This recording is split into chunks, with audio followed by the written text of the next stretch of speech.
Makanya ketika Allah turunkan larangan mencela, itu untuk menjaga kemuliaan kita, supaya kita tidak dihinakan oleh orang lain. Karena orang-orang yang hatinya hina yang akan mengeluarkan kata-kata terhina. Nah, kita itu diciptakan mulia. Jadi ketika lisan Anda mencela, Anda sedang menurunkan kemuliaan Anda di mata Allah Subhanahu wa taala.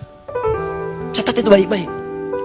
Nah, sekarang persoalannya, ketika Allah muliakan Anda, justru Anda menyandingkan kemuliaan itu dengan hewan yang jauh statusnya. Maka ini merendahkan kemudian ketetapan Allah Subhanahu wa taala, itu yang sangat berbahaya. Itu yang paling bahaya.